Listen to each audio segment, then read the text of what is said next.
ঘাবড়ানোর কোনো কারণ নেই। আজকের গোকনারে মাহফিল আমাদের বাঁচার ডাক দিয়েছে, আমিও বাঁচতে এসেছি, আপনারাও বাঁচতে এসেছেন, আপনাদেরকে বাঁচানো হবে, বলুন ইনশাআল্লাহ।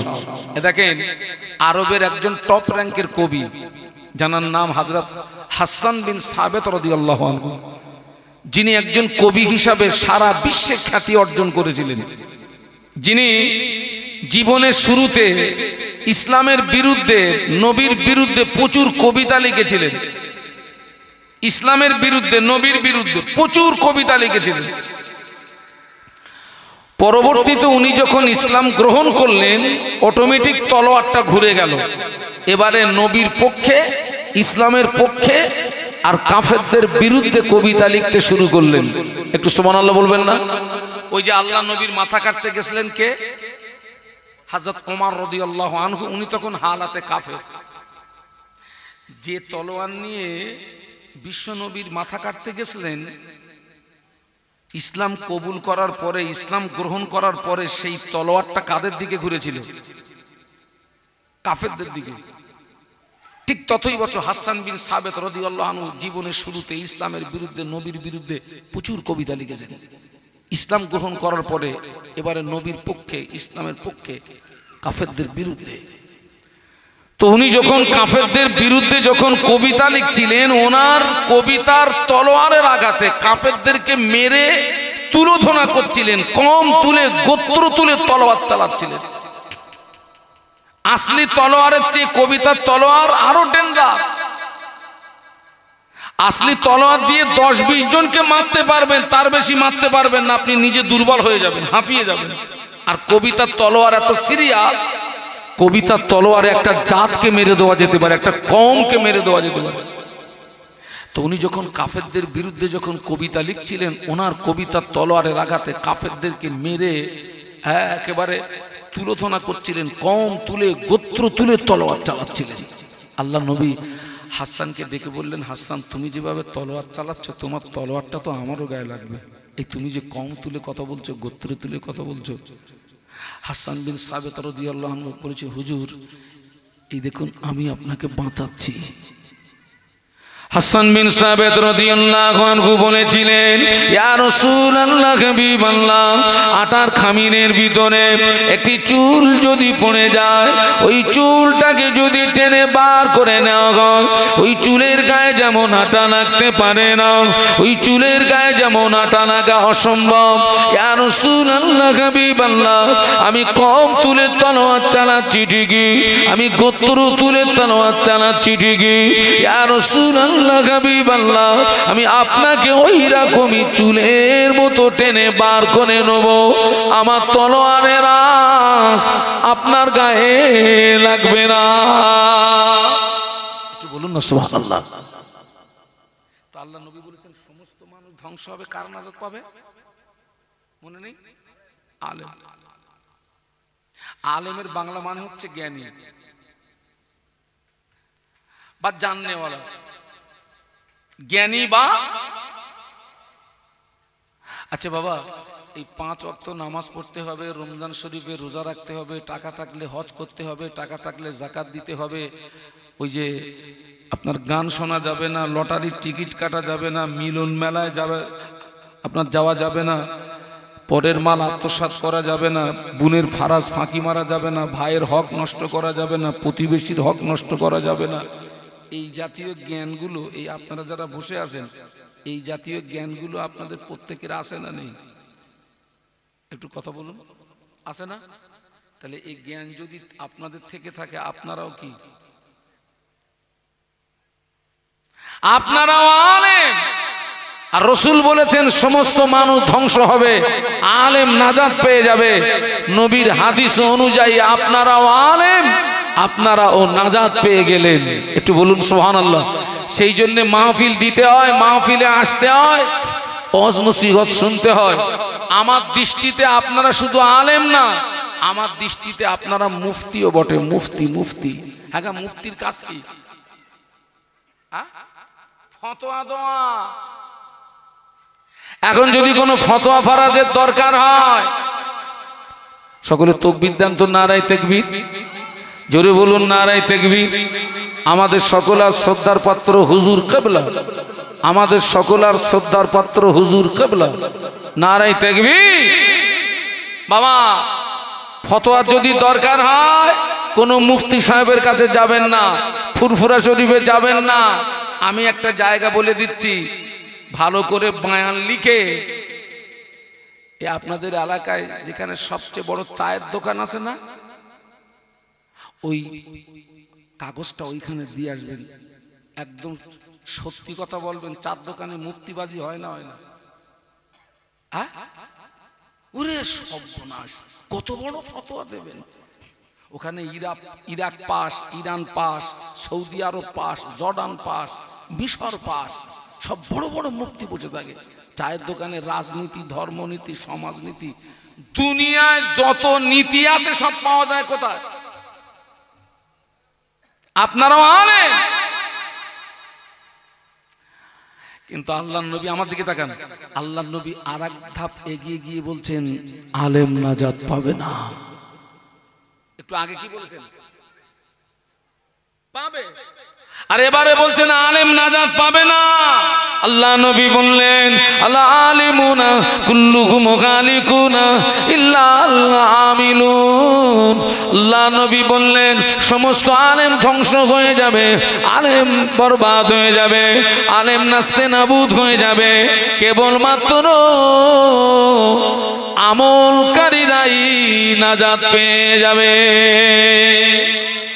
আমি জেনে ভূত, আমল নেই। আমরা সব জেনে কি? জেনে ভূত। ইলম আছে, জ্ঞান আছে, কিন্তু আমল নেই। ও ধ্বংস, ধ্বংস, ধ্বংস, ধ্বংস। পৃথিবীর কোন শক্তি ওকে বাঁচাতে পারবে না।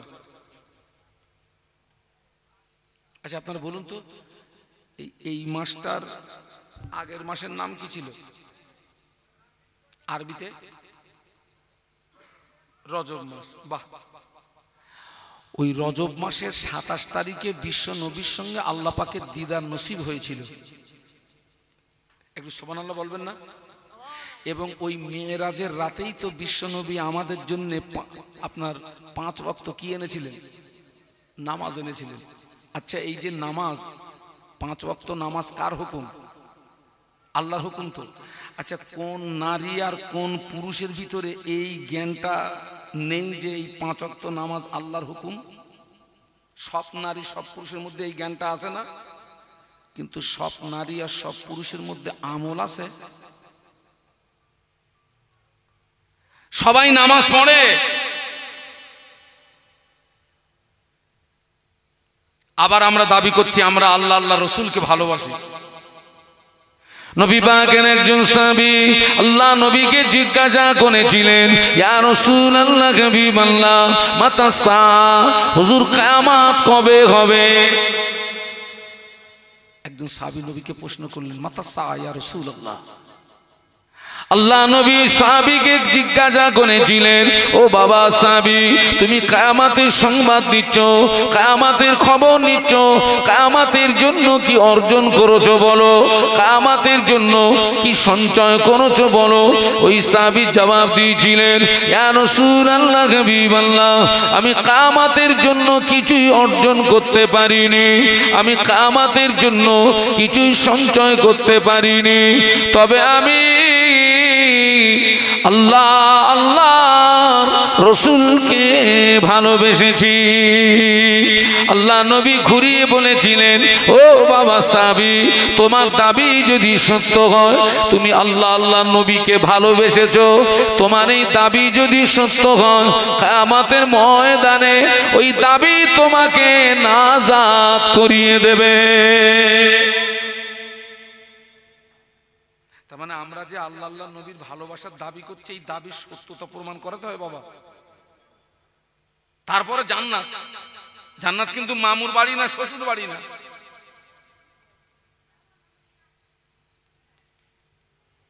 আমাদের জ্ঞান আছে কিন্তু বলুন আমল নেই।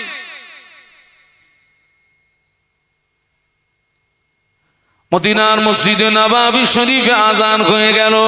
মদিনার মসজিদে নববী শরীফে মুয়াজ্জিন হাফসি বেলাল, মদিনার মসজিদে নববী শরীফে হাফসি বেলাল যখন আজান দিতেন, হাফসি বেলালের আজানের আওয়াজ আল্লাহ পাকের আরশ মুআল্লাতে পৌঁছে যেত।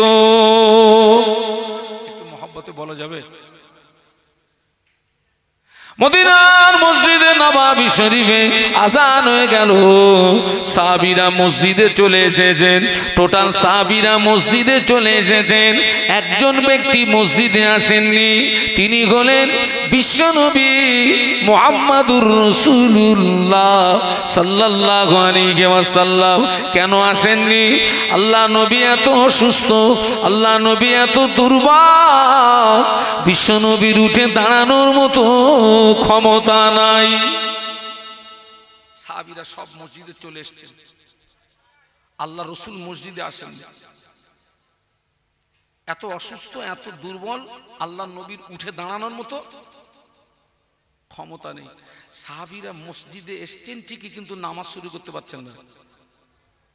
কারণ নবীর অবর্তমানে ওই ইমামতির জায়গাটায় দাঁড়াবে কে? ওই জায়গাটা খুব ভাইটাল জায়গা বাবা। নবীর অনুমতি ব্যতীত কোনো সাহাবী ইমামতির জায়গায় যেতে পারবে বাবা? কার সাহস আছে? সাহাবীরা এসছেন ঠিকই, কিন্তু নামাজ শুরু করতে পারছেন না। 10 মিনিট, 20 মিনিট, আধা ঘন্টা আল্লাহ নবীর জন্য ইন্তজার করলেন, অপেক্ষা করলেন। আল্লাহ নবী আসেননি, সাহাবীরা নামাজ শুরু করতে পারেননি। হাফসি বেলাল রাদিয়াল্লাহু আনহু আল্লাহ নবীর হুজরা শরীফে চলে গেলেন। আল্লাহ নবীর হুজরা শরীফে চলে গিয়ে আল্লাহ নবীকে সালাম দিয়ে বলেছিলেন, আসসালামু আলাইকা ইয়া রাসূলুল্লাহ হাবিবাল্লাহ। হুজুর, মানুষেরা নামাজের জন্য ইন্তজার করছে, মানুষেরা নামাজের জন্য অপেক্ষা করছে। আল্লাহ নবী বলেছিলেন, বাবা বেলাল চলে যাও, মুর আবা বাকরিন ফালিউসাল্লি বিন্নাস। আমার আবু বাকারকে গিয়ে বলো, আমার আবু বাকার যেন মানুষের নামাজটাকে পড়িয়ে দেয়। আমি অসুস্থ বাবা। কে বলছেন? কে? আল্লাহ রাসূল বলছেন, আমি অসুস্থ বেলাল, আমি যেতে পারবো না। কাকে গিয়ে বলো? আবু বকরকে গিয়ে বলো ইমামতিটা করে দিতে বলো। কথাটা শুনতে পেয়েছেন আম্মা আয়েশা সিদ্দিকা রাদিয়াল্লাহু আনহা, যিনি হচ্ছেন বিশ্বনবীর ছোট স্ত্রী, আমাদের ছোট আম্মা আবু বকর সিদ্দিক রাদিয়াল্লাহু আনহুর কি মেয়ে। আমাদের আম্মা জান আয়েশা সিদ্দিকা রাদিয়াল্লাহু তাআলা আনহা আল্লাহ নবীর নূরের বদনের দিকে চেয়ে বলেছিলেন, ইয়া রাসূলুল্লাহ হাবিবাল্লাহ, আমার আব্বা জানকে ইমামতির জায়গায় দাঁড় করাবেন না। আমার আব্বা জানের মনটা বড় নরম, আমার আব্বা জানের অন্তরটা বড় নরম। আমার আব্বা জানকে ইমামতির জায়গায় দাঁড় করিয়ে দিলে আমার আব্বা জান আপনাকে না পেয়ে রোনাজারি করবে, আপনাকে না পেয়ে কেঁদে ফেলবে। হুজুর, এই দায়িত্বটা আপনার অন্য কোন সাহসী সাহাবীকে দিন। আল্লাহ নবী আবার বললেন, বাবা বেলাল চলে যাও, মুর আবা বাকরিন ফালিউসাল্লি বিন্নাস। আমার আবু বাকারকে গিয়ে বলো, আমার আবু বাকার যেন মানুষের নামাজটাকে পড়িয়ে দেয়। আল্লাহ নবীর অনুমতিতে আবু বাকার সিদ্দিক রাদিয়াল্লাহু আনহুর ইমামতিতে মদিনার মসজিদে নববী শরীফে নামাজ শুরু হলো। যখনই নামাজ শুরু হলো, আল্লাহ নবী আর ঘরের ভিতরে থাকতে পারছেন না। বলুন আল্লাহু আকবার, একটু জবান খুলে বলুন। যেই মসজিদে নামাজ শুরু হয়ে গেছে আবু বকর হুজুরের ইমামতিতে, আল্লাহ নবী ঘরের ভিতরে অস্থির হয়ে পড়েছেন, ছটফট করছেন। আল্লাহ নবী দুইজন সাহাবীকে ডাকলেন, হযরত আলীকে ডাকলেন, হযরত আব্বাস রাদিয়াল্লাহু আনহুমা, দুই সাহাবীকে ডাকলেন। দুই সাহাবী রাসূলুল্লাহ হুজরা শরীফে আসলেন। আল্লাহ নবী দুই সাহাবীর কাঁধের উপরে ভর করে মসজিদে আসছেন। মানে এত দুর্বল, দুই সাহাবীর কাঁধের উপরে ভর করে মসজিদে আসছেন ঠিকই, কিন্তু বিশ্বনবীর দুর্বলতার কারণে আল্লাহ নবীর কাদাম মোবারক দুটো জমিনে ঘেঁষড়িয়ে যাচ্ছিল। আপনারা দেখেন না, অনেক দুর্বল মানুষ দুইজনের কাঁধে ভর করে যায়, কিন্তু পা দুটো কি বলেন আপনারা? আল্লাহ নবী ওই অবস্থায় মসজিদে আসলেন, সাহাবীরা নামাজের ভিতরে। কোন সাহাবী আল্লাহ নবীকে দেখতে পেয়ে কোন সাহাবী সুবহানাল্লাহ পড়লেন, কোন সাহাবী আলহামদুলিল্লাহ পড়লেন, কোন সাহাবী আল্লাহু আকবার পড়লেন। আবু বকর সিদ্দিক রাদিয়াল্লাহু আনহু ইমামতির জায়গা থেকে বুঝতে পেরেছেন আল্লাহ নবী মসজিদে চলে এসেছেন। ও আমার ভাইরা, সাহাবীরা নবীকে আগিয়ে দিলেন। আবু বকর সিদ্দিক রাদিয়াল্লাহু আনহু ইমামতির জায়গা থেকে পিছিয়ে আসলেন। আল্লাহ নবী অসুস্থ শরীরে শুধু নামাজ পড়েন না, আল্লাহ নবী অসুস্থ শরীরে আল্লাহ নবী মদিনার মসজিদে নববী শরীফে আল্লাহ নবী বসে বসে বসে বসে সাহাবীদেরকে নিয়ে নামাজের ইমামতি করেছিলেন। একটু জোরে বলা যাবে? আর একটু মহব্বতে বলা যাবে? নবীর ওই আদর্শের সঙ্গে আমাদের আদর্শের মিল থাকার দরকার ছিল না? ছিল না? বলুন বলুন বলুন। এই যে আজকের মাহফিল হচ্ছে, মানে আপনাদের আশেপাশে যত বাড়ি সব আপনার কুটুম্ব এসছে তো নাকি? হ্যাঁ, মুরব্বী কজন করে এসছে? আর স্বাভাবিকভাবে বাড়িতে কুটুম্ব আসলে তাদের তো একটু মেহমানদারি করতে হবে তো নাকি? মেহমানদারি করেন। আপনারা খবর নিয়ে দেখেন, আপনার গ্রামের অধিকাংশ মায়েরা ওই মেহমানদারি করতে গিয়ে এশার নামাজ বলো পড়বে না। মেহমানদারি হচ্ছে। আমি একবারও বলবো না যে মেহমানদারি করবেন না, মেহমানদারি করতে হবে, তবে আপনার আখিরাত নষ্ট করে নয়। আচ্ছা, যারা এশা নামাজ না পড়ে, যারা এশা নামাজ কাজা করে যারা মেহমানদারি করবে, এশার নামাজ কাজা করে যারা সারা রাত ধরে ওয়াজ শুনবে, ওদের লাভ হলো না লস হলো? হ্যাঁ, এই যে আপনারা এখানে বসে ওয়াজ শুনছেন, এটা হচ্ছে নফল ইবাদত। আর 5 ওয়াক্ত নামাজটা ফরজ ইবাদত।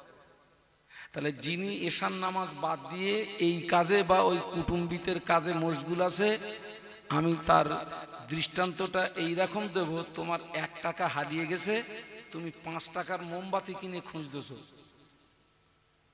আগে হারিয়ে গেছে কত, আর মোমবাতির দাম তুই বেরেললে ঘুমুস কি করে? এত তেজালো বেরেল।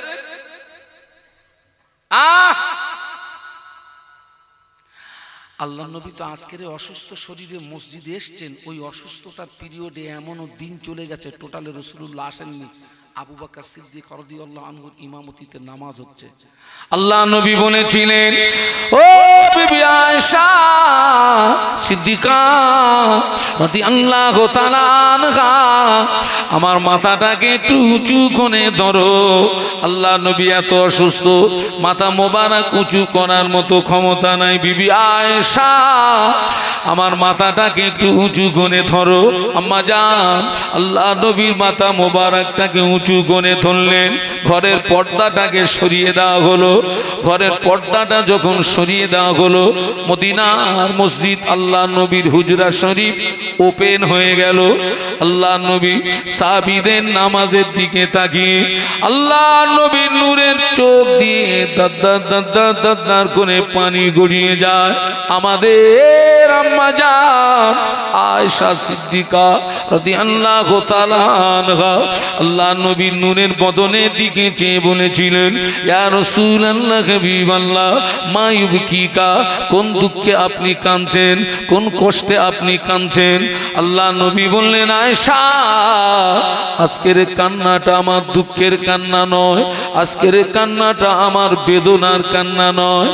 ও বিবি আয়েশা, আমি রাসূলুল্লাহ আজকের মসজিদে নাই, আমার সাহাবীরা যেভাবে জামাতে নামাজ আদায় করছে, এই নামাজকে প্রতিষ্ঠিত করতে গিয়ে মক্কার কাফেররা আমার মাথায় পচা উটের বুড়ি চাপিয়ে ওরা আমাকে মারার চেষ্টা করেছিল। আয়েশা, এই নামাজকে প্রতিষ্ঠিত করতে গিয়ে মক্কার কাফেররা আমার গলায় দড়ির ফাঁসি পরিয়ে ওরা আমাকে টানাটানি করেছিল। এই নামাজকে প্রতিষ্ঠিত করতে গিয়ে ও আমাকে তায়েফের মাটিতে রক্ত দিতে গেলো। ও বিবি আয়েশা, এই নামাজকে প্রতিষ্ঠিত করতে গিয়ে আমার দান্দান শহীদ হলো। আমি রাসূলুল্লাহ আজকের মসজিদে নাই, সাহাবীরা যেভাবে নামাজ আদায় করছে, ভবিষ্যতের একটা ছবি আমার সামনে ফুটে উঠলো, ভবিষ্যতের একটা চিত্র আমার সামনে ফুটে উঠলো। আমি রাসূলুল্লাহ একদিন পৃথিবীর জমিনে থাকবো না, আমার সাহাবীরা এইভাবে নামাজ আদায় করবে, আমার উম্মতেরা এইভাবে নামাজ আদায় করবে। ওই আনন্দেই আমার চোখের পানি গড়িয়ে যায়। ও বিবি আয়েশা, আজকের এই কান্নাটা আমার দুঃখের কান্না নয়, আজকের এই কান্নাটা আমার বেদনার কান্না নয়, আজকের এই কান্নাটা হলো আমার আনন্দেরই কান্না।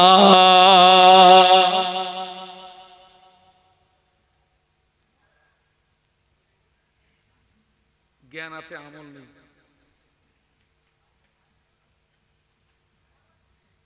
আজও নারী পুরুষ ঢের পরিমাণে বেনামাজি আছে না নেই বাবা? সব ধ্বংস, কেউ ওকে বাঁচাতে পারবে না।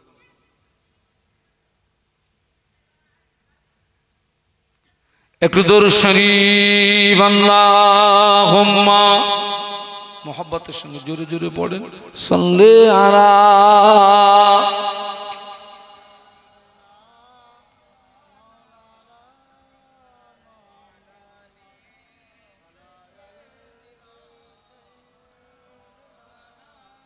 আপনাদের কষ্ট হচ্ছে না তো? তাহলে আর একটুখানি আওয়াজ বাড়াতে হবে, আল্লাহুম্মা সাল্লি আলা। একটু পানি দে। মাওলানা মুহাম্মদ আলা আলে।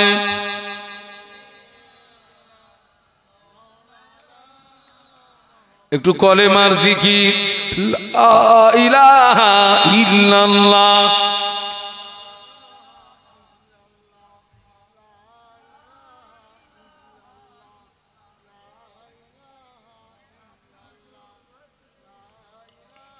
আল্লাহু আকবার। আমাকে যেন ভুল বুঝবেন না, আমি আগেই বলেছি আমি 26-27 বছর আমি বক্তৃতা জগতে আছি। আল্লাহ তো চামড়ার চোখে তো অনেক কিছু দেখাচ্ছে, ঘুরে ঘুরে দেখছি। তো ওই যে বলেছিলাম নিয়ত খারাপ, এখন দেখেন না অধিকাংশ মাহফিলে দেখছি শ্রোতা আছে 3 প্রকার। একদল আছে শ্রোতা, তারা একেবারে মাহফিলের শুরু থেকেই হাজির। আর এক দল আছে মাহফিলের মিডিলে হাজির। আর এক দল আছে যখন শেষ ইয়া নবী হবে, হ্যাঁ একদল আছে না নেই, তখন পুরো প্যান্ডেল কি হয়ে যাবে। ওদের নিয়তটা ভালো আছে, ওরা কিন্তু অশোনার নিয়তে আসেনি। বলো ওরা কিসের জন্য এসছে? একটু জোরে বলে। ও তাবাররুক খাবে, তাই ও নিয়ত খারাপ।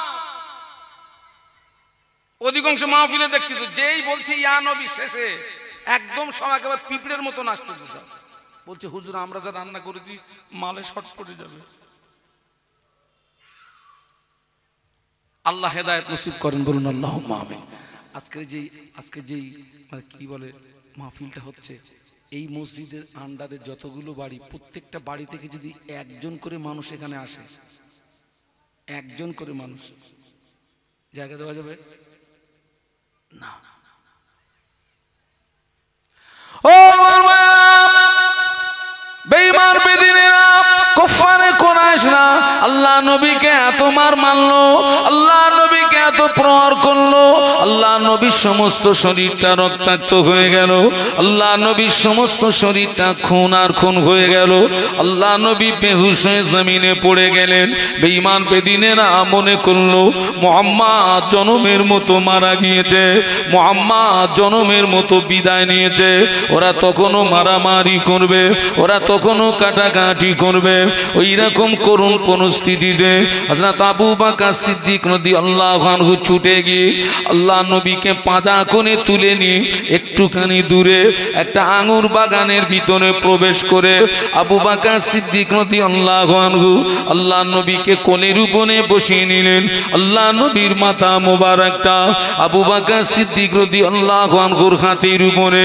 আবু বকর সিদ্দিক রাদিয়াল্লাহু আনহু আল্লাহ নবীর নূরের বদনের দিকে চেয়ে দেখেন, আল্লাহ নবী কোনো কথা বলেন না, আল্লাহ নবী কোনো আওয়াজ দেন না। আল্লাহ নবী সেন্সলেস হয়ে পড়ে আছেন, আল্লাহ নবী বেহুশ হয়ে পড়ে আছেন। আবু বকর সিদ্দিক রাদিয়াল্লাহু আনহু আল্লাহ নবীকে কয়েকবার ডাকলেন, ইয়া রাসূলুল্লাহ, একবার আপনি আমার দিকে চেয়ে দেখুন, এখানে আমি আর আপনি ছাড়া আর কেউ নাই। একবার আপনি আমার দিকে ফিরে দেখুন, এখানে আমি আর আপনি ছাড়া আর কেউ নাই। আল্লাহ নবী ডাকে শোনা দেন না, আল্লাহ নবী কথার উত্তর দেন না। আবু বকর সিদ্দিক রাদিয়াল্লাহু আনহু টুকরিয়ে কেঁদে ফেললেন, আল্লাহ পাক, আমার নবীকে মনে হয় আজ জীবিত পাবো না, আমার নবীকে মনে হয় আজ জিন্দা পাবো না। ওই সময় আবু বকর সিদ্দিক রাদিয়াল্লাহু আনহু আল্লাহ পাকের দরবারে ফরিয়াদ করতে লাগলেন, ও রব্বুল আলামিন, আল্লাহ পাক, ওয়াতুইজ্জু মান তাশাউ ওয়াতুযিল্লু মান তাশাউ বিয়াদিকাল খায়র। ইজ্জত এবং সম্মানের মালিক তো আপনার কাছে আল্লাহ। তুলিজুল লাইলা ফিন নাহারি ওয়া তুলিজুন নাহারা ফিল লাইল। আল্লাহ আপনি রাতের ভিতর থেকে দিনকে টেনে বার করেন, দিনের ভিতর থেকে রাতকে টেনে বার করেন। ইন্নাল্লাহা ইউহয়ী ওয়া ইউমীত। আল্লাহ আপনি জিন্দাকে মুর্দা বানাতে পারেন, মুর্দাকে জিন্দা বানাতে পারেন। ও রব্বুল আলামিন, আল্লাহ পাক, এত ক্ষমতার মালিক যেখানে আপনার হাতে আল্লাহ, আমি আবু বকরের চাওয়া যদি অপরাধ হয়, আমি আবু বকরের বলা যদি অপরাধ হয়, আমি আবু বকর সহ্য করতে পারি না আল্লাহ। আমি আবু বকর দোয়া করি, আল্লাহ আপনি আমাকে মেরে দিয়ে, আমাকে মেরে দিয়ে, আমাকে মেরে দিয়ে আমার জানের বিনিময়ে আপনার নবীকে পুনর্জীবন নসিব করুন। আমি মরে যাই। লা ইউমিনু আহাদুকুম হাত্তা আকুনা আহাব্বা ইলাইহি মিন ওয়ালিদিহি ওয়া ওয়ালাদিহি ওয়ান নাসি আজমাইন আও কামা ক্বালা আলাইহিস সালাতু ওয়াস সালাম। সম্মানীয় আপনাদের মসজিদের যোগ্য ইমাম সাহেব, সম্মানীয় উলামা হযরত, সম্মুখে উপবিষ্ট ভদ্র মহোদয়গণ, পর্দার আড়ালে অবস্থিতা আম্মা এবং বোনেরা, সমস্ত প্রশংসা আল্লাহ পাকের জন্য, যিনি আমাদেরকে দয়া করে পবিত্র মাহে শাবানে দিন ও শরীয়তের কিছু জ্ঞান অন্বেষণের উদ্দেশ্যে একটি মুতাবাররক মাহফিলে উপস্থিত হওয়ার তৌফিক দান করেছেন। সকলে কৃতজ্ঞতা প্রকাশে মহব্বতের সঙ্গে বলি আলহামদুলিল্লাহ। পাশাপাশি প্রিয় নবীর মাজার মুকদ্দাসে জানাই অসংখ্য দরুদ এবং সালাম। সম্মিলিতভাবে বলি সাল্লাল্লাহু আলাইহি ওয়াসাল্লাম। মূল আলোচনা শুরু করার আগে কিছু কথা বলছি। যেহেতু আমি আমন্ত্রিত বক্তাদের ভিতরে আমি প্রথম, সেই জন্যে আমি কথাটাকে বলা জরুরি মনে করছি। আপনারা যারা শ্রোতা হিসাবে এখানে বসেছেন, আপনাদেরকে আমি তিনটে দায়িত্বের কথা বলবো। সেই তিনটি দায়িত্ব যদি আপনারা পালন করেন, আপনাদের জীবনে উপকার আসবে। তার ভিতরে এক নাম্বার দায়িত্ব, মাহফিলে এই নিয়াতে বসুন যে আজকের এখানে যে সমস্ত ওলামারা শরীয়তের মাপকাঠিতে যে আলোচনাগুলো রাখবেন, আমরা আল্লাহর রাস্তে ওই আলোচনা মেনে নেব। বলুন আল্লাহুম্মা আমিন। 2 নাম্বার দায়িত্ব, মাহফিলের আদব বজায় রাখা, বক্তৃতা চলাকালীন অন্য মনস্ক না হওয়া। আমি যতক্ষণ স্টেজে থাকব আপনাদের দৃষ্টি থাকবে আমার এই গোনামাখা চেহারার দিকে। আসমানের নিচে জমিনের উপরে আমার মতো পাপী নিকৃষ্ট আর কেউ আছে আমার জানা নেই। আমার দৃষ্টি থাকবে আপনাদের মতো আল্লাহ ওয়ালাদের চেহারার দিকে। 3 নাম্বার দায়িত্ব, যে বক্তা বক্তব্য রাখছেন ওই বক্তাকে ভালোবাসা। কারণ বক্তার প্রতি যদি ভালোবাসা না থাকে বক্তার কথাটাও ভালো লাগার নয়। আল্লাহ আমাদেরকে তৌফিক দিন। আরো একবার বলুন আল্লাহুম্মা আমিন। আমি এই বক্তৃতা জগতে কম বেশি আমি 26-27 বছর আমি ওয়াজ করছি। এই 26-27 বছর বক্তৃতার জগতের একটা অভিজ্ঞতার কথা বলছি। 26-27 বছর বক্তৃতা জগতে আছি মানে এখান থেকে 20-25 বছর আগের কথা আমি স্পষ্ট বলতে পারবো। আমরা যদি এখান থেকে 20 বছর 25 বছর যদি পিছিয়ে যাই, বর্তমান যুগ সন্ধিক্ষণে যে হারে মাহফিল হচ্ছে 20-25 বছর আগে এত মাহফিল হতো না। এবং 20-25 বছর আগে এখন যত আলেম ওলামা দেখছেন, বক্তা দেখছেন, হুজুর দেখছেন, এত আলেম ওলামা বক্তা হুজুরও পাওয়া যেত না।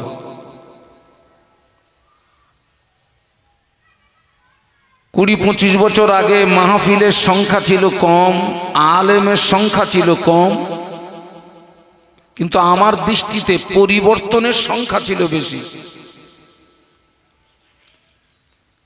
আর এখন মাহফিল বেড়ে গেছে, হুজুর বেড়ে গেছে, পরিবর্তনের সংখ্যাটা কমে গেছে। এটা কি আপনারা মানেন না মানেন না?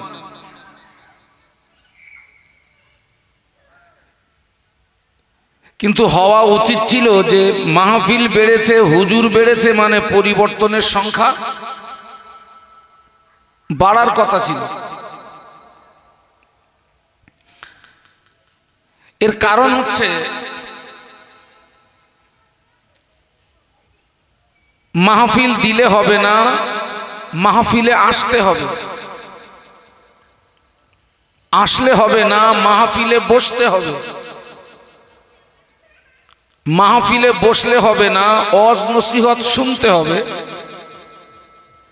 ওয়াজ নসিহত শুনলে হবে না, ওটাকে আমলে আনতে হবে। এটি হচ্ছে লাস্ট স্টপেজ। আমলের বাংলা মানে হচ্ছে বাস্তব জীবনে রূপ দেওয়া।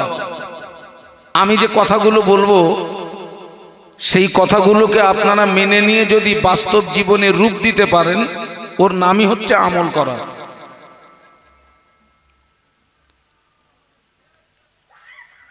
দেখুন, আমি মাযহাবগত দিক দিয়ে হানফি মযহাবের মানুষ, সিলসিলাগত দিক দিয়ে ফুরফুরা শরীফের আলা হযরত মুজাদ্দিদুজ জামান আমির শরিয়ত কুতুবুল আলম দাদা হুজুর পীর কিবলা রহমাতুল্লাহ আলাইহির সিলসিলার একজন নগণ্য খাদেম। মুজাদ্দিদুজ জামানের 5 জন কলিজার টুকরা ছিলেন। আমরা জানাদেরকে 5 হুজুর বলে চিনি। এই 5 হুজুরের ভিতরে একজন হুজুরকে বলা হতো কাইয়ুমুজ জামান। বলুন তো কোন হুজুরকে বলা হতো? না না, একজন বলেছেন নওয়া হুজুর, একজন বলেছেন মেজলা হুজুর। না, কে বলতে পারে? গুড। বড় হুজুর পীর কেবলা রহমতুল্লাহ আলাইকে বলা হতো কাইয়ুমুজ্জামান। কাইয়ুমুজ্জামান বড় হুজুর পীর কেবলা রহমতুল্লাহ আলাইকে কোনো একদিন তানার ভক্ত মুরিদ মুহিব্বিনদেরকে সামনে নিয়ে খুব আক্ষেপের সঙ্গে একটি কথা বলেছিলেন, বাবা আমি মনে করছি ওয়াজ নসিহত করা বন্ধ করে দেব, ওয়াজ নসিহত আমি আর করব না। তো হুজুরের মহব্বতের মানুষ জানারা তানারা বললেন, হুজুর আপনার মতো ব্যক্তি যদি বক্তৃতা জগৎ থেকে পিছিয়ে আসেন তো সমাজ তো আরো গোমরাহির মধ্যে পড়ে যাবে, আপনি এরকম কথা বলছেন কেন? তো কাইয়ুমুজ্জামান বড় হুজুর পীর কেবলা রহমতুল্লাহ আলী বলেছিলেন, বাবা আমি তিনটে কারণে মনে করছি ওয়াজ করা বন্ধ করে দেব। তার ভিতরে এক নাম্বার কারণ বলেছিলেন যে যারা বক্তা এদের অধিকাংশ নিয়ত খারাপ। আগে ধরেছেন আমাদের, আমরা কিন্তু একেবারে দুধে ধোয়া না। দুই নাম্বার বলেছিলেন যারা শ্রোতা ওদের অধিকাংশ নিয়ত খারাপ। আর তিন নাম্বার বলেছিলেন যারা জলসা কমিটি ওদের অধিকাংশ নিয়ত খারাপ। সব বক্তার কথা বলেননি, সব শ্রোতার কথা বলেননি, সব জলসা কমিটির কথা বলেননি, একটা শব্দ ব্যবহার করেছেন অধিকাংশ, তার মানে ভালো রেখেছেন। বক্তা, শ্রোতা এবং কমিটি এই তিন শ্রেণীর মানুষের নিয়ত যখন এক হবে, এক মানে এই তিন শ্রেণীর মানুষের নিয়ত যখন আল্লাহর সন্তুষ্টির উদ্দেশ্য হবে, ওই মাহফিলে আল্লাহর পক্ষ থেকে রহমত বর্ষিত হবে। একটু বলুন সুবহানাল্লাহ। এবং ওই ওয়াজ নসিহত মানুষের হৃদয়ে রেখাপাত করবে। আর এই তিন শ্রেণীর ভিতরে যখন কারোর নিয়ত খারাপ হয়ে যাবে, ওই মাহফিলে আল্লাহর পক্ষ থেকে রহমত আসবে না, ওই ওয়াজ নসিহত মানুষের হৃদয়ে রেখাপাত করবে না। দেখুন কোরআন শরীফের পরের স্থান হচ্ছে বুখারী শরীফে।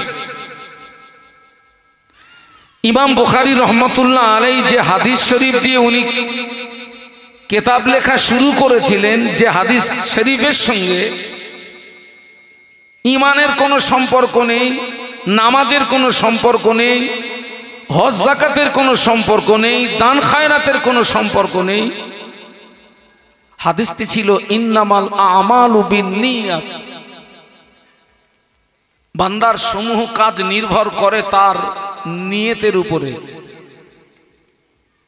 একদম কোদা বাংলা, নিয়ত যদি ভালো হয় আল্লাহ চাইলে ফল, একটু বলুন কথা বলুন, ভালো পাওয়া যাবে। আর নিয়ত যদি বিগড়িয়ে যায় ফল ভালো পাবেন এ আশা করা। সামান্য নিয়তের পার্থক্যের জন্য বান্দা সওয়াব থেকে বঞ্চিত হয়, সওয়াব থেকে মাহরুম হয়। আমি ছোট্ট একটা দৃষ্টান্ত দিচ্ছি। একজন ব্যক্তি পৃথিবীর জমিনে বসবাসের জন্য ঘর বানাচ্ছেন। তো তিনি হেড মিস্ত্রিকে ডেকে বললেন, ভাই আমার ঘরের দক্ষিণ দিকে একটা জানালা রেখো, দক্ষিণের বাতাস যেন আমার ঘরে প্রবেশ করে। আর একজন ব্যক্তি ঘর বানাচ্ছেন, তিনি হেড মিস্ত্রিকে ডেকে বললেন, ভাই আমার ঘরের দক্ষিণ দিকে একটা জানালা রাখবি, ফজরের আজানটা যেন শুনতে পাই। একটু আস্তে করে সুবহানাল্লাহ বলা যাবে? আচ্ছা ভাই, এই দুই ব্যক্তির নিয়ত কি এক? একজনের নিয়ত কি বাতাস পাওয়া, আর একজনের নিয়ত কি বলুন, একটু কথা বলুন, আজান শোনা। আচ্ছা, যিনি বাতাস পাওয়ার উদ্দেশ্যে জানালা রেখেছেন, ওই জানালা দিয়ে কি আজানের আওয়াজ আসবে না? আসবে তো। আর যিনি আজান শোনার জন্য জানালা রেখেছেন, ওই জানালা দিয়ে কি বাতাস ঢুকবে না? তাই যদি হয় দুজনের নিয়তের পার্থক্য হয়েও তো কোনো অসুবিধা নেই, দুজনে তো সমানই পাচ্ছে নাকি? না। যিনি আজান শোনার জন্য জানালা রেখেছেন, ওই জানালা দিয়ে আজান আসবে, বাতাস আসবে, ঘুমটা ভালো হবে, ও নিয়তটা ভালো হওয়ার কারণে আল্লাহ পাক ওর নামায় আমালে সওয়াব দান করবে। আর যে বাতাস পাওয়ার উদ্দেশ্যে জানালা রেখেছেন, বাতাস আসবে, আজানের আওয়াজ আসবে, ওরও ঘুম ভালো হবে, তবে ওর নিয়ত ভালো না হওয়ার কারণে সওয়াব থেকে বঞ্চিত হবে। শুধু একটা শব্দের হেরফের, আজান আর আপনারা কিছু বুঝতে পারছেন নাকি? একটা শব্দের পার্থক্যের জন্য একজন সওয়াব পাবে আর একজন কিচ্ছু পাবে না। সেই জন্য ইমাম বুখারী রহমাতুল্লাহ আলাইহি ওই হাদিস শরীফ দিয়েই উনি কিতাব লেখা শুরু করেছেন। সেই জন্য আবার বলছি, মাহফিল দিলে হবে না, মাহফিলে আসতে হবে। আসলে হবে না, মাহফিলে বসতে হবে। বসলে হবে না, ওয়াজ নসিহত শুনতে হবে। ওয়াজ নসিহত শুনলে হবে না, আমলের নিয়ত রাখতে হবে। আমলের নিয়ত, সারা জীবন যদি ওয়াজ শোনেন আর আমল যদি না করেন, বালির বাঁধ তৈরি হবে। আল্লাহ রাসূল কি বলছে দেখুন, قال النبي صلى الله عليه وسلم الناس كلهم خالقون إلا العالمون العالمون كلهم خالقون إلا العاملون العاملون كلهم خالقون إلا المخلصون। একটু সবাই জবান খুলে বলুন আল্লাহু আকবার। আর একটু মহব্বতের সঙ্গে বলেন। আল্লাহ রাসূল বলছেন আন্নাসু কুল্লুহুম হালিকুনা ইল্লাল আলিমুন। বিশ্বনবী বললেন সমস্ত মানুষ ধ্বংস হয়ে যাবে, সমস্ত মানুষ বরবাদ হয়ে যাবে, নাস্তে নাবুদ হয়ে যাবে, কেবলমাত্র আলেমরা নাজাত পেয়ে যাবে। একটু বলুন সুবহানাল্লাহ। কারা নাজাত পাবে? আলেম। কথাটা শুনে আপনাদের মনে কিন্তু একটা প্রশ্ন এসে যাওয়াই স্বাভাবিক, যে হুজুর তাহলে আপনারাই শুধু বাঁচবেন আর আমরা সব শেষ। আমার জানের বিনিময়ে আমার নবীকে বাঁচাও আল্লাহ। আমি মরে গেলে ইসলামের ক্ষতি হবে না, কিন্তু আমার নবী যদি এক্ষুনি ইন্তেকাল হয়ে যান, ইসলামটা অকালে মৃত্যুর কোলে ঢলে পড়বে। হুজুর কাঁদছিলেন, হুজুরের দুফোটা চোখের গরম পানি আল্লাহ নবীর নূরের বদনে যেই পড়ে গেছে, আল্লাহ নবী হুঁশ ফিরে পেলেন। একটু সুবহানাল্লাহ বলবেন না? আবু বকর সিদ্দিক রাদিয়াল্লাহু আনহু দিকে চেয়ে চেয়ে চেয়ে চেয়ে দেখছেন আল্লাহ নবী। আবু বকর সিদ্দিক রাদিয়াল্লাহু আনহু আল্লাহ নবীর পেশানিতে একটা চুমা দিলেন, দিয়ে বলছেন হুজুর, হুজুর আপনার কোনো কষ্ট হচ্ছে?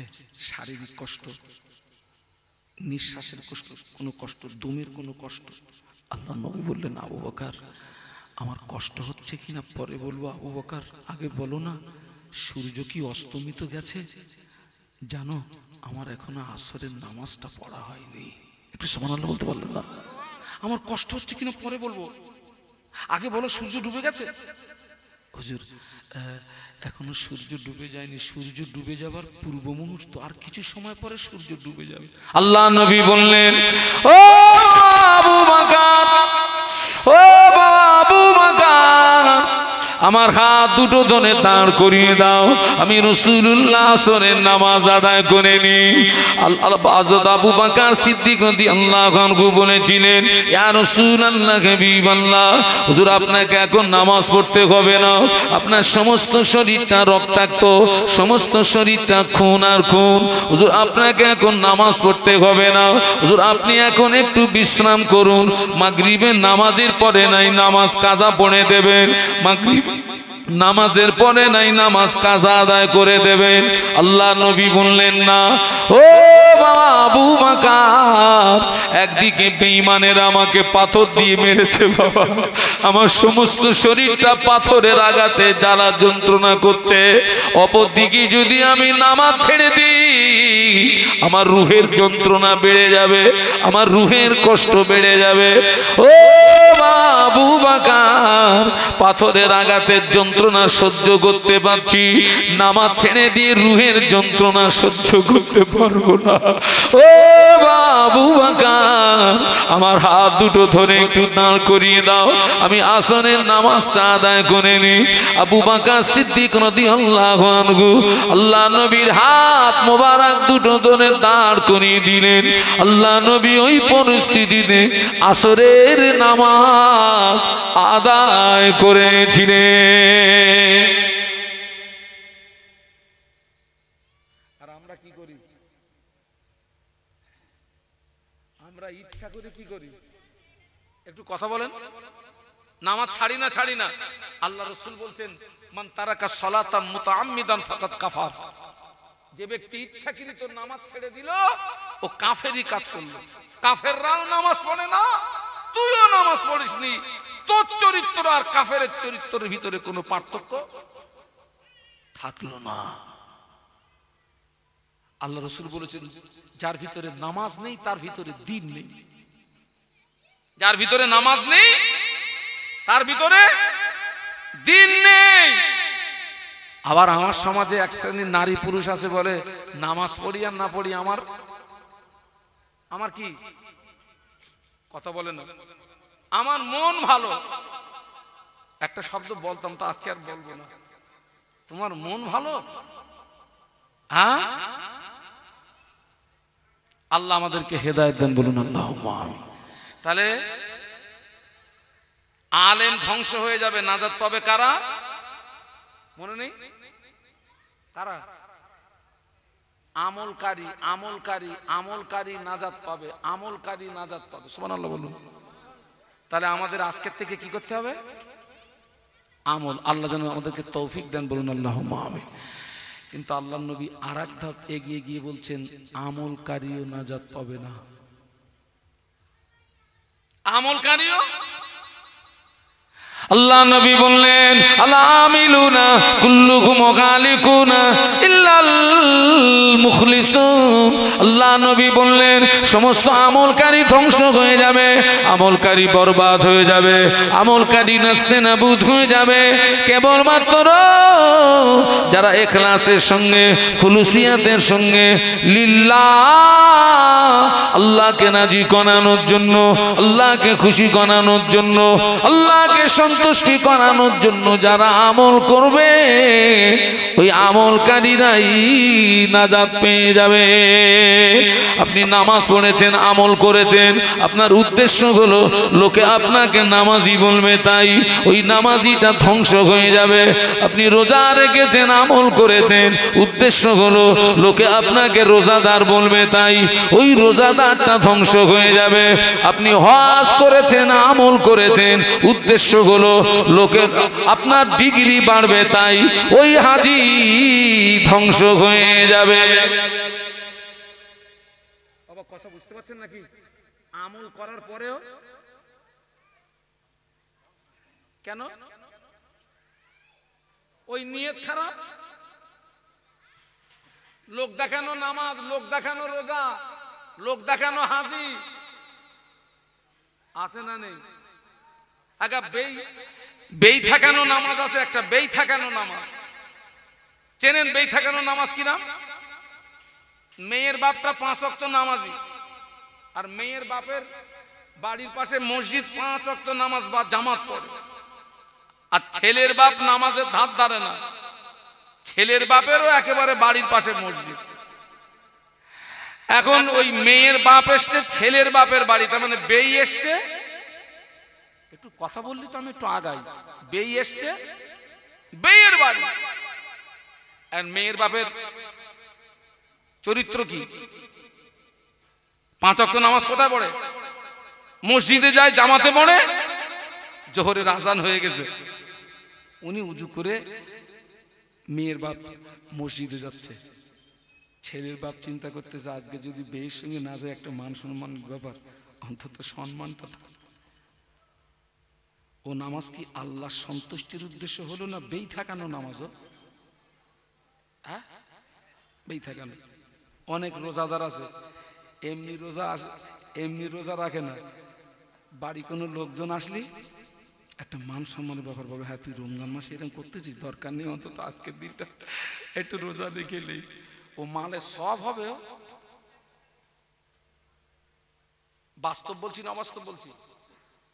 সব আলেমের ওয়াজ কবুল হয় না, সব ইমামের ইমামতি কবুল হয় না, সব জলসা কমিটির জলসা কবুল হয় না, সব নামাজির নামাজ কবুল হয় না, সব রোজাদারের রোজা কবুল হয় না, সব হাজির হাজ কবুল হয় না, সব দানির দান কবুল হয় না।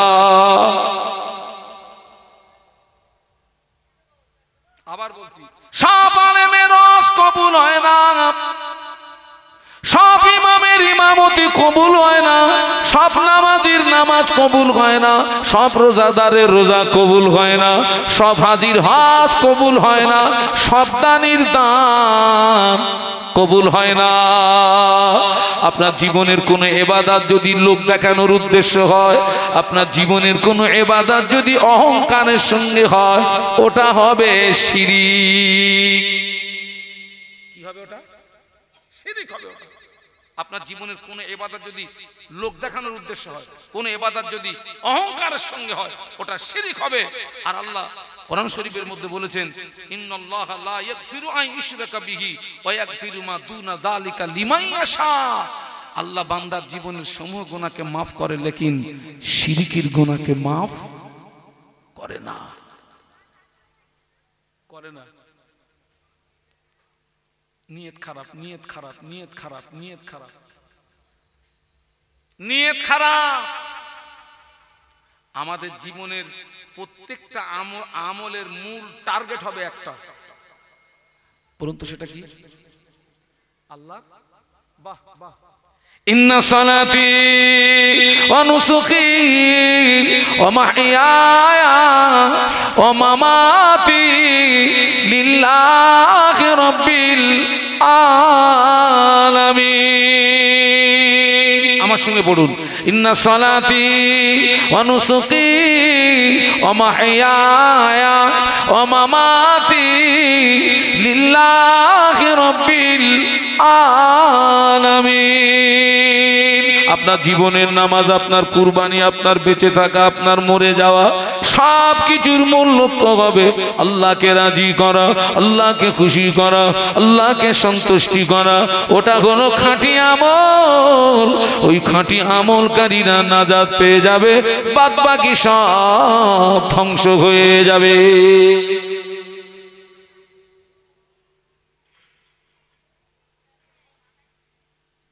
হযরত রাবিয়া বসরি রহমাতুল্লাহ আলাইহা নাম শুনেছেন আপনারা? যার সম্মানে কাবা শরীফ কি, হ্যাঁ। আর আমাদের রাবিয়ারা, কিছু কিছু রাবিয়া কাবায় গেলে কাবা পালায়, আসিস নি, বাড়ি যা, বাড়ি যা। হযরত রাবিয়া বসরি রহমাতুল্লাহ আলাইহা কোন একদিন এক হাতে এক লোটা পানি নিয়েছেন, অপর হাতে একটা আগুনের মশাল নিয়েছেন। এক হাতে এক লোটা পানি, অপর হাতে একটা আগুনের মশাল, দুই হাতে দুটো নিয়ে দ্রুত গতিতে এগিয়ে চলেছেন। ওনার মহব্বতের মানুষরা জিজ্ঞাসা করেন, হুজুর জীবনে কোনোদিন আপনাকে এইভাবে দ্রুত যেতে দেখি না। এক হাতে এক লোটা পানি, অপর হাতে একটা আগুনের মশাল নিয়ে এত দ্রুত কোথায় যাচ্ছেন? হযরত রাবিয়া বসরি রহমাতুল্লাহ আলাইহা বলেছিলেন, ও আল্লাহর বান্দারা, এই পৃথিবীর অধিকাংশ মানুষ এরা স্বার্থপর। কেউ ইবাদত করে জাহান্নামের ভয়ে, কেউ ইবাদত করে জান্নাতের আশায়। ঠিক বলেছেন না ভুল বলেছেন? রাবিয়া বসরি রহমাতুল্লাহ আলাইহা বলেছিলেন, যারা জাহান্নামের ভয়ে ইবাদত করে, আমার এই হাতের এক লোটা পানি দিয়ে ওই জাহান্নামটাকে নিভিয়ে দেব। আর যারা জান্নাতের আশায় ইবাদত করে, আমার হাতের আগুনের মশাল দিয়ে ওই জান্নাতটা পুড়িয়ে ছাই করে দেব। এই জন্য যাচ্ছি, জাহান্নামের ভয়ে ইবাদত হওয়া উচিত নয়, জান্নাতের আশায় ইবাদত হওয়া উচিত নয়। ইবাদত হওয়া উচিত আল্লাহকে খুশি করার জন্য। আল্লাহ যদি খুশি হয়ে যায়, ওই বান্দাকে আমার আল্লাহ আর জাহান্নামায় দেবে না। আল্লাহ পাক ওই বান্দার জন্য জাহান্নাম হারাম করে দিয়ে তার রহমতের দয়ার জান্নাত দিয়ে দেবে। আজকের এইটা এখান থেকে সাফ হয়ে যান যে আমার জীবনের কোনো আমল যেন লোক দেখানোর উদ্দেশ্যে না হয়। সেই জন্যে প্রকাশ্য যারা দান করে, ওদের চেয়ে উত্তম হচ্ছে যারা গোপনে দান করে। কারণ গোপনে দান করলে সেখানে নাম কেনার কোনো আর জায়গা থাকে না। সেই জন্য তো আপনার কিয়ামতের ময়দানে আল্লাহ 7 শ্রেণীকে আরশের ছায়ার নিচে জায়গা করে দেবে। তার ভিতরে এক শ্রেণী যার ডান হাত দান করে, বাম হাত জানতে পারে না। এক কথায় যে কোনো নাম কেনার জন্য দান করে না, আল্লাহর সন্তুষ্টির উদ্দেশ্যে দান করে। আল্লাহ কিয়ামতের ময়দানে ওকে আরশের ছায়ার নিচে জায়গা করে দেবে। একটু মহব্বতের সঙ্গে বলুন। আল্লাহ পাক আমাদেরকে হেদায়েত দেন, বলুন আল্লাহুম্মা আমিন, বলুন আল্লাহুম্মা আমিন। আমি সেই জন্য আপনাদেরকে বলবো, আমল কম হোক, খাঁটি হোক। আমল কম হোক, কি হোক? খাঁটি হোক, সলিড হোক। আপনারা শবে বরাতের রাতে দেখেন না, শবে বরাতের রাতে মসজিদে ভিড় হয় না? হয় না? কথা বলে না, ভিড় হয় না? আল্লাহরে যাদের সারা বছর মসজিদে দেখিনি, ওরাই সেদিন একদম ফাঁস কাতারে এসে ইমাম সাহেবরে বলতেছে, ইমাম সাহেব নিয়ত বলে দেন আজ লাগবো। আর লাগবি মানে ইমাম সাহেব নিয়ত বলে দিয়েছে, পিছনে দেখি তো দুমদাম আওয়াজ হচ্ছে, শুধু মানে ফুরন টান টানতেছে, সব গুপগাপ চালাচ্ছে, সারা বছরের কাজ আদায় করবে আজ। আমি বলছি ওই 100 রাকাত নামাজ গুপগাপ পড়ে কোনো লাভ হবে না। 2 রাকাত নামাজ পড়ো, ইতমিনানের সঙ্গে পড়ো, খুশু খুজুর সঙ্গে পড়ো, মুহাব্বতের সঙ্গে পড়ো। ওই 2 রাকাত নামাজ তোমার জন্য নাজাতের ওসিলা হয়ে যাবে। একটু মহব্বতে বলুন। আমার কথা বুঝতে পারছেন না? বাচ্চা 2 রাকাত নামাজ পড়ুন, নফল নামাজ ভালো করে পড়ুন, মহব্বতের সঙ্গে পড়ুন, খুশু খুজুর সঙ্গে পড়ুন।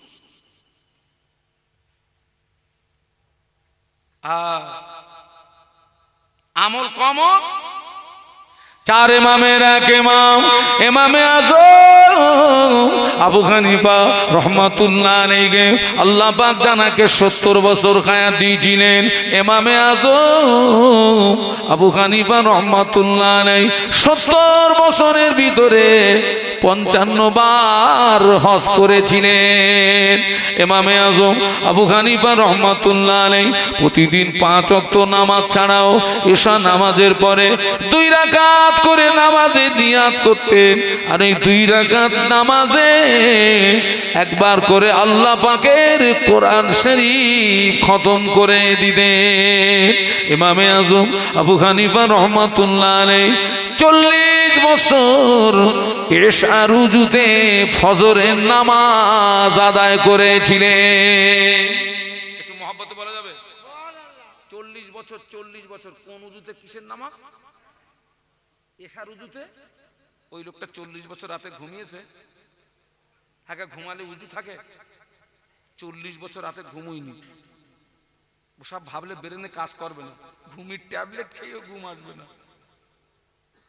4 ইমামের এক ইমাম ইমামে আযম আবু হানিফা রাহমাতুল্লাহ আলাইহি একদিন ভক্ত মুরিদদের ডেকে একটা ওসিয়ত করেছিলেন বাবারা, একটা জায়গা দেখিয়ে দিয়ে বললেন বাবা আমার ইন্তেকালের পরে এই জায়গাটায় আমায় কবর দিবি বাবা, এই জায়গাটায় আমায় দাফন দিবি বাবা।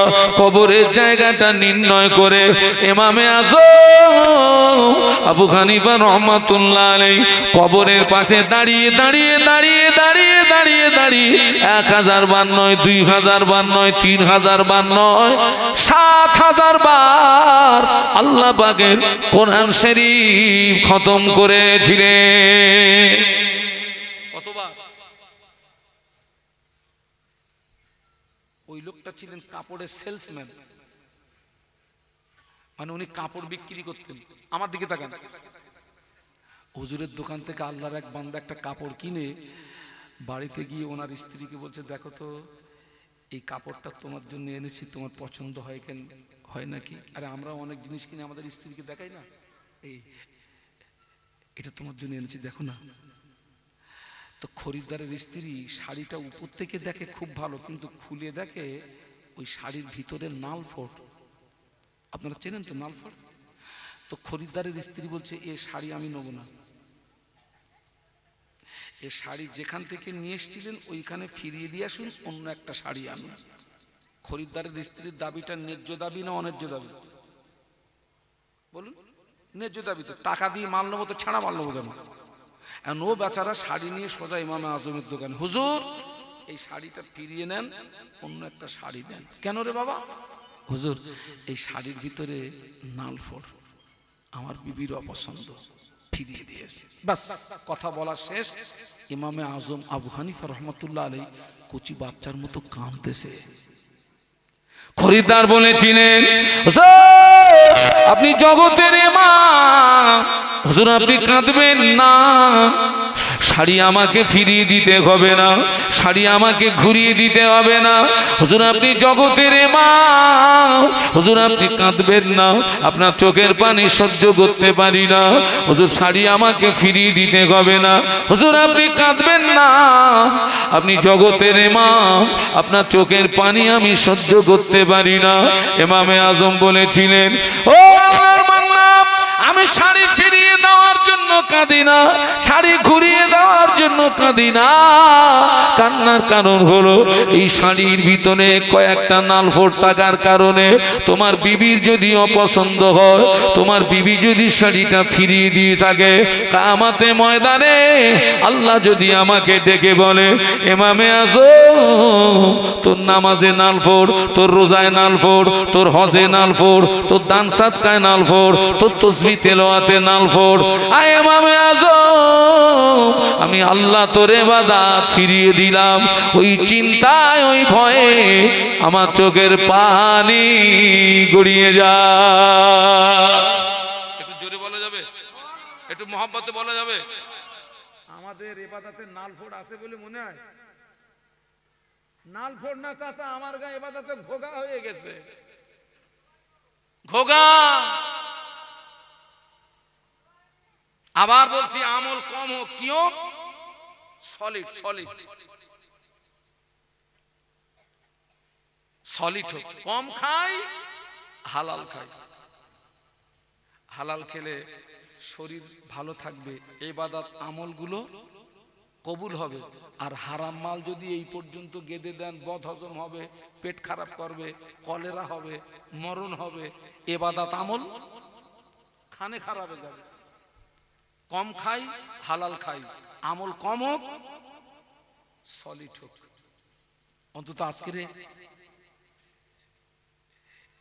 অন্তত আজকের এতটুকু শিক্ষা নিয়ে আমরা সবাই এখান থেকে যাই যে আমার জীবনের কোনো আমল যেন লোক দেখানোর উদ্দেশ্যে না হয়, আমার জীবনের কোনো আমল যেন অহংকারের সঙ্গে না হয়, এবং আমার আমল কম হোক, খাঁটি আমলের এত দাম, খাঁটি আমলের ওসিলা দিয়ে দোয়া চাইলে আল্লাহ পাক ওই খাঁটি আমলের ওসিলায় বড় বড় বিপদ মুসিবত থেকে আল্লাহ বান্দাকে বাঁচিয়ে দেয়। শুধু তাই নয়, খাঁটি আমলের ওসিলা দিয়ে দোয়া চাইলে আল্লাহ পাক ওই বান্দার জীবনের গুনাহ মাফ করে দেয়।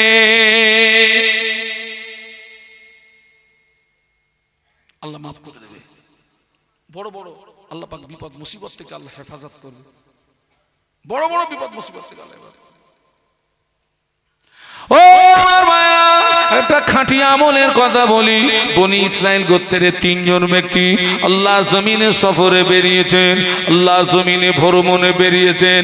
প্রতিমধ্যে ঝড় বৃষ্টি তুফান শুরু হলো, প্রতিমধ্যে ঝড় বৃষ্টি তুফান শুরু হলো।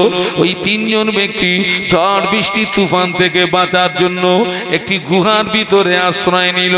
কিন্তু দেখতে পাওয়া গেল বিশাল একটি পাথর গড়াতে গড়াতে ওই গুহার মুখটা এসে আটকিয়ে গেল।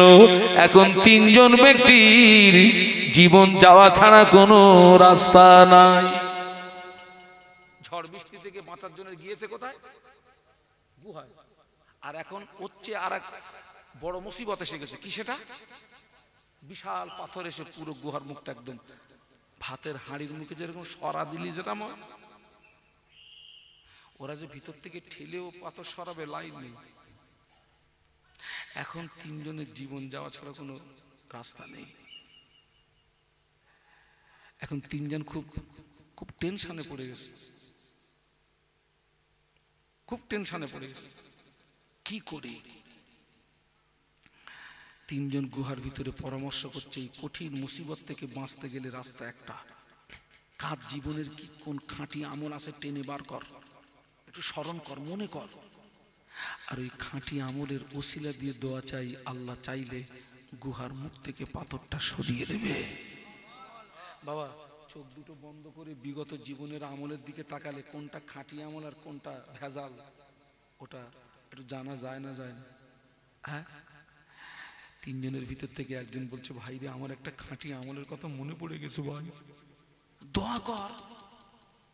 3 জনের ভিতর থেকে একজন ব্যক্তি দোয়া চায়, ও রব্বুল আলামিন, আল্লাহ পাক, আমি আমার চাচাতো বোনের সঙ্গে জেনা করার জন্য, আমার চাচাতো বোনের সঙ্গে ব্যভিচার করার জন্য, আমার চাচাতো বোনের জানু পর্যন্ত উঠে গিয়েছিলাম, আমার চাচাতো বোনে উরোত পর্যন্ত উঠে গিয়েছিলাম।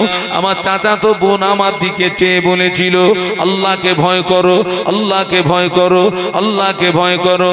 ও রব্বুল আলামিন, আল্লাহ পাক আমার বোনের কথাটা আমার হৃদয়ে এমনই ভাবে রেখাপাত করেছিল, তোমার ভয় আমার মনে এমনই ভাবে আল্লাহ পাক রেখাপাত করেছিল।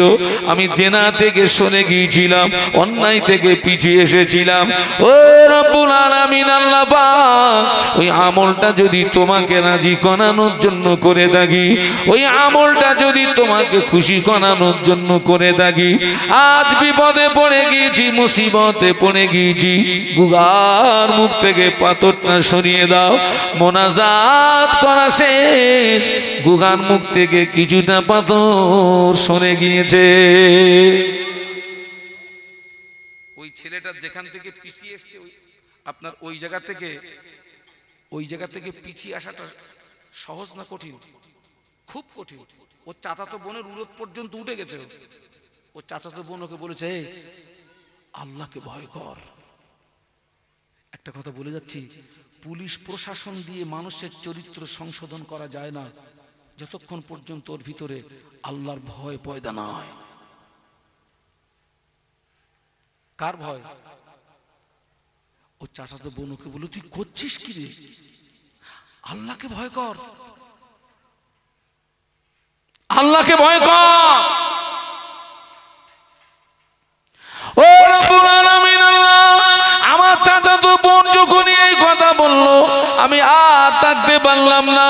আল্লাহ পাক, আমি ওই অন্যায় থেকে পিছিয়ে এসেছিলাম, জিনা থেকে পিছিয়ে এসেছিলাম, গুনাহ থেকে পিছিয়ে এসেছিলাম। ও রব্বুল আলামিন, আলামিন আল্লাহ পাক ওই আমলটা যদি তোমাকে রাজি করানোর জন্য করে থাকি, ওই আমলটা যদি তোমাকে খুশি করানোর জন্য করে থাকি, আজ বিপদে পড়ে গিয়েছি, মুসিবতে পড়ে গিয়েছি, গুহার মুখ থেকে পাথরটা সরিয়ে দাও। মোনাজাত করা শেষ, গুহার মুখ থেকে কিছুটা পাথর সরে গিয়েছে।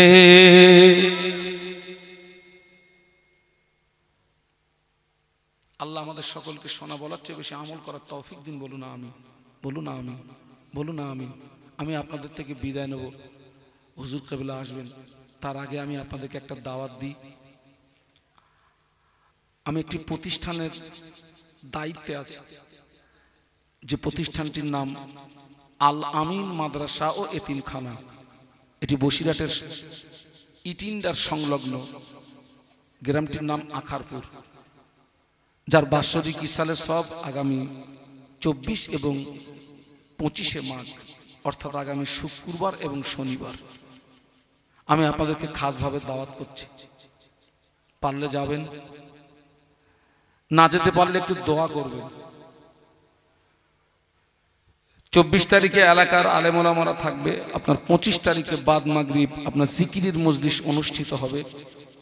জিকিরের মজলিস অনুষ্ঠিত করবেন আলহাজ হযরত মাওলানা ইয়াকুব আলী সাহেব হুজুর, এবং আমাদের 25 তারিখে যিনি প্রধান অতিথি হিসাবে থাকবেন ফুরফুরা শরীফের আওলাদে মুজাদ্দেদে জামান পীরজাদা আলহাজ মাওলানা সানাউল্লাহ সিদ্দিকী ভাইজান হুজুর, তিনি থাকবেন। আরো এক ঝাঁক আলেমদের উপস্থিতিতে 24 এবং 25শে মাঘ আপনাদেরকে দাওয়াত করছে। আর এই গ্রামের একটা ছেলের দাবি রেখে গেলাম, যদি আপনার ছেলেকে হাফেজে কোরআন করতে চান, হাফেজে কোরআন, আমার সঙ্গে যোগাযোগ করবেন। আর দ্বিতীয় কথা, আমি যে মাহফিলে যাই আমার সঙ্গে একটা আপনার কেতাব থাকে, সেটি হচ্ছে মুজাদ্দেদে জামানের প্রধানতম খলিফা আল্লামা রুহুল আমিন রহমতুল্লাহ আলাইহি হুজুরের লিখিত নামাজ শিক্ষা। হুজুর বলে গেছেন, আমার কেতাব যার ঘরে থাকবে আমি রুহুল আমিন তার ঘরে রয়ে গেলাম। বলুন সুবহানাল্লাহ। অত্যন্ত দুঃখের সঙ্গে বলছি, এখনো অনেক নারী পুরুষ ফরজ গোসলের নিয়ম জানি না। গোসল যদি সঠিক না হয় শরীর পাক হবে না, শরীর যদি পাক না হয় নামাজ বলুন হবে না। এখন আমরা অনেকে উজু করতে জানি না, আমরা অনেকে নামাজে দাঁড়াতে জানি না। জি, এবং আপনি ফরজ গোসলটা কি করে করবেন, আপনি উজু কি করে করবেন, আপনি যে নামাজ পড়বেন কোন নিয়মে পড়বেন। আল্লাহ রসুল বলেছেন, সাল্লু কামা রাআইতুমুনি সাল্লি, নামাজ পড়ো ওইভাবে যেভাবে আমাকে পড়তে দেখো। ঠিক তার সাথে সাথে অনেক মানুষ আছে জীবনে অনেক নামাজ কাজা হয়ে গেছে, মন চাচ্ছে এখন সেই কাজা নামাজগুলো আদায় করবেন, কিন্তু আপনার জীবনের কাজা নামাজগুলো আপনি কিভাবে আদায় করবেন আপনি জানেন না। আল্লামা হুজুর দুহাত ভরে লিখে গেছেন, দুহাত ভরে লিখে গেছেন। হুজুর বলে গেলেন, আমার কেতাব যার ঘরে থাকবে আমি রুহুল আমিন তার ঘরে রয়ে গেলাম। আপনার কেতাবের প্রিন্ট আছে 70 টাকা, কিন্তু আমি ওটা 50 টাকা করে বিক্রি করি। যদি কারোর প্রয়োজন হয় আমার সাথী ভাইয়ের কাছ থেকে আপনারা নেবেন। সকলে একটু উঠে দাঁড়ান। আমরা আজকের মাহফিলের পক্ষ থেকে সোনার মদিনায় একটু বিশ্বনবীর মাজার মুকদ্দাসে আমরা একটু সালামে তোহফা পাঠিয়ে দেই। ইয়া নবী